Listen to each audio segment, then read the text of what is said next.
अस्सलामुअलैकुम। आज हम कुरान मजीद के 22वें पारे के सफ़र पर निकलेंगे और उसके अहम मज़ामीन और असबाब को समझने की कोशिश करेंगे।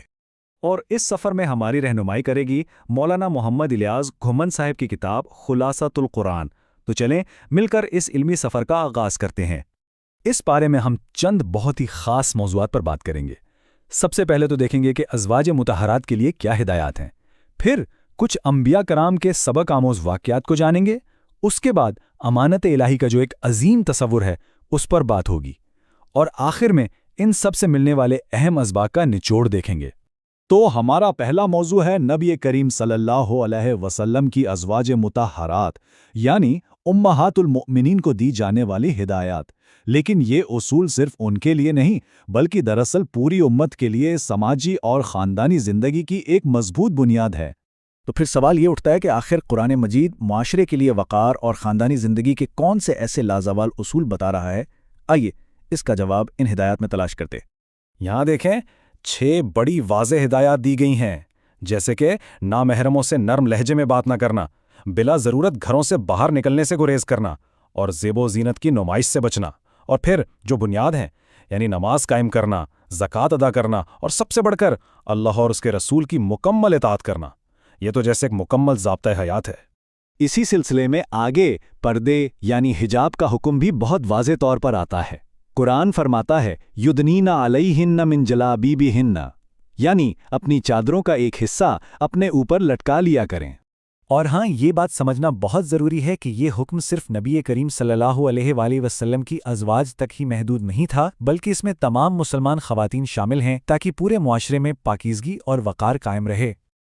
अच्छा, अब यहाँ से बात चलती है नबूवत के किस्सों की तरफ। इस पारे में अल्लाह ताला ने हज़रत दाऊद और हज़रत सुलेमान अलैहिस्सलाम के बड़े दिलचस्प वाक़यात बयान किए हैं, जिनमें लीडरशिप और अल्लाह की कुदरत के अजीम असबाब छुपे हुए हैं। हज़रत दाऊद अलैहिस्सलाम के बारे में कुरान क्या कहता है, सुनिए। ए पहाड़ों, उनके साथ तस्बीह करो और परिंदों को भी यही हुक्म है, और हमने उनके लिए लोहे को नरम कर दिया। सुभान अल्लाह, ये आयत अल्लाह की तरफ से अता किए गए खास इनामात को दिखाती है। ज़रा तसव्वुर करें, इनके मोजज़ात में ये था कि पहाड़ और परिंदे इनके साथ मिलकर अल्लाह की हम्द करते थे, और लोहा उनके हाथों में जैसे मोम की तरह नरम हो जाता था, जिससे वो आसानी से ज़रहें बना लेते थे। अल्लाह की कुदरत की क्या ही शानदार मिसालें हैं ये। फिर उनके बेटे हज़रत सुलेमान अलैहिस्सलाम, जिन्हें तो और भी बेमिसाल ताकत अता की गई थी।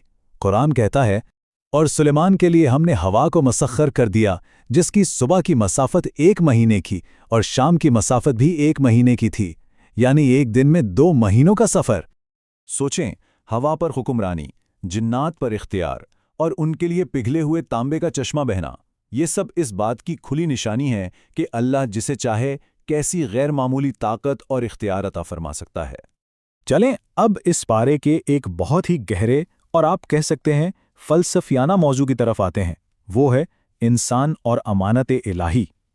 ये वो चीज़ है जो इंसानियत की सबसे बड़ी जिम्मेदारी है। ये आयत इस तसव्वुर को इतने शानदार तरीके से बयान करती है। सुनिए, बेशक हमने अमानत को आसमानों, ज़मीन और पहाड़ों पर पेश किया, तो उन्होंने इसे उठाने से इनकार कर दिया और इंसान ने उसे उठा लिया।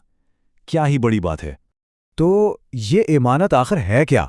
ये दरअसल इख्तियार और इरादे की आज़ादी के साथ अल्लाह के अहकामात पर अमल करने की जिम्मेदारी है। ये एक ऐसा बोझ था, एक ऐसी रिस्पॉन्सिबिलिटी जिसे कायनात की बड़ी बड़ी मखलूक़ात ने उठाने से इनकार कर दिया, मगर इंसान ने इसे कबूल कर लिया। तो इन तमाम बातों का निचोड़ क्या निकला? आइए अब सब कुछ समेटते हैं और देखते हैं कि ये तालीमात आज हमारी ज़िंदगी में हमारी रहनुमाई कैसे कर सकती हैं। इस पारे से जो अहम तरीन बातें हमने सीखी वो ये हैं। पहली, मुआशरती मामलात में हया और वक़ार को कायम रखना। दूसरी, अंबिया के वाक़यात के ज़रिए अल्लाह की कुदरत को पहचानना। तीसरी, अमानत इलाही की इस अजीम जिम्मेदारी को समझना। और चौथी, अल्लाह और उसके रसूल की इताअत की गैर मामूली अहमियत को दिल में बिठाना। और आखिर में एक सवाल छोड़े जाता हूं जिस पर हम सबको सोचना है। आज की इस तेज़ रफ्तार दुनिया में अमानत इलाही की इस भारी जिम्मेदारी का एहसास हमें एक ज़्यादा बामकसद और जिम्मेदाराना ज़िंदगी गुजारने की तरगीब कैसे दे सकता है, इस पर ज़रूर गौर कीजिएगा।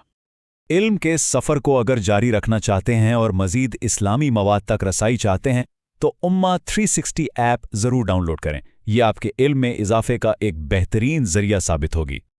یہ تمام وضاحت امت 360 ٹیم نے مولانا محمد الیاس گھمن کی کتاب خلاصۃ القرآن کی روشنی میں تیار کی ہے۔ آپ امت 360 کو پلے اسٹور اور ایپ اسٹور دونوں پر آسانی سے تلاش کر سکتے ہیں۔ اگلی بار تک کے لیے اللہ حافظ۔